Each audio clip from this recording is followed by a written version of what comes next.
கோவை மாவட்டம் top slip கோழி கமுத்தி வளர்ப்பு யானை முகாமில் வனத்துறை கூடுதல் தலைமைச் செயலாளர் சுப்ரியா சாஹூ ஆய்வு மேற்கொண்டார். அங்குள்ள வளர்ப்பு யானைகள் பராமரிப்பது குறித்து கேட்டறிந்த சுப்ரியா சாஹூ பழங்குடியின மலைவாழ் மக்களுடன் அமர்ந்து அவர்களின் குறைகளை கேட்டறிந்ததோடு வீடுகள் கட்டித்தரப்படும் இடங்களையும் பார்வையிட்டார். மேலும் மலைவாழ் மக்கள் பயன்பாட்டிற்காக வனத்துறை சார்பில் புதிய ஆம்புலன்ஸ் வாகன சேவையை துவக்கி வைத்தார்.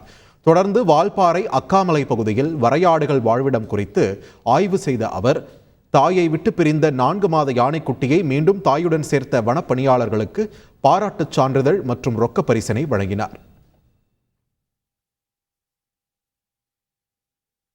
சத்தியமங்கலம் அருகே தமிழக கர்நாடக எல்லையில் அமைந்துள்ள காரப்பள்ளம் சோதனைச் சாவடி பகுதியில் சாலையில் நடமாடிய காட்டு யானையால் பரபரப்பு ஏற்பட்டது. காட்டு யானை நடமாட்டத்தை கண்ட வாகன ஓட்டிகள் அச்சமடைந்தனர். மேலும் சோதனைச் சாவடி அருகே வர முற்பட்ட காட்டு யானையை அங்கு பணியில் இருந்த வனத்துறை ஊழியர்கள் மற்றும் போலீசார் இங்கே வராதே என்று சத்தமிட்டனர். சிறிது நேரம் கழித்து யானையானது மீண்டும் வனப்பகுதிக்குள் சென்று மறைந்தது.